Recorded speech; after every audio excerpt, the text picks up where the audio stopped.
Alors, cette fois-ci, on va s'intéresser aux propriétés du parallélogramme concernant les diagonales.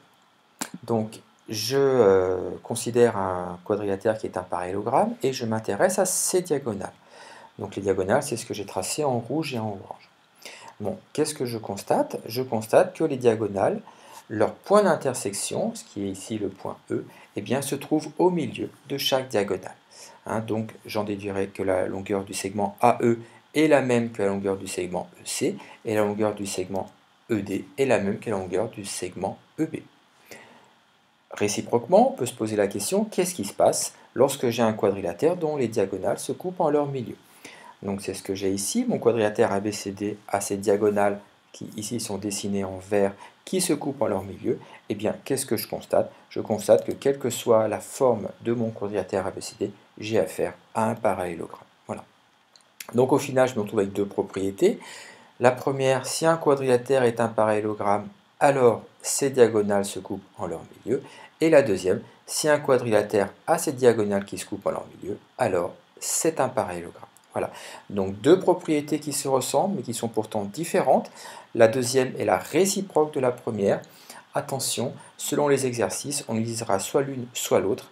Il faudra bien faire attention à ne pas se tromper de propriété.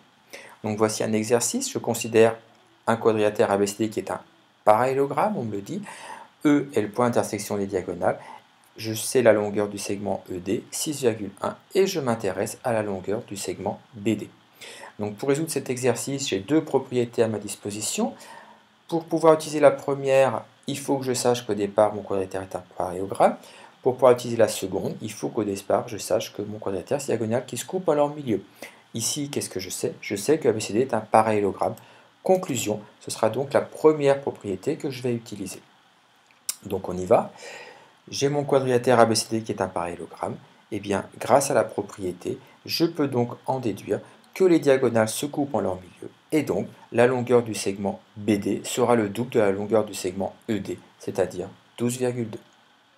Voilà. Alors, un deuxième exercice, cette fois-ci, je ne sais pas que mon quadrilatère est un parallélogramme. Qu'est-ce que je sais? Je sais que E, point d'intersection et diagonale, est telle sorte que la longueur du segment EA égale la longueur du segment EC, la longueur du segment ED égale la longueur du segment EB. Autrement dit, je sais que mes diagonales se coupent en leur milieu. Et je veux démontrer que ce quadrilatère est un parallélogramme. Donc, toujours pareil, j'ai les deux propriétés que j'avais précédemment. Cette fois-ci, laquelle je vais utiliser? Si un quadrilatère est un parallélogramme, je ne sais pas, donc cette propriété, je ne vais pas pouvoir l'utiliser. Conclusion, je vais donc utiliser la deuxième propriété. Donc on y va. E est le point d'intersection des diagonales du quadrilatère ABCD. Ce point d'intersection est au milieu des diagonales. Donc, grâce à la propriété, je peux en déduire que mon quadrilatère est un parallélogramme.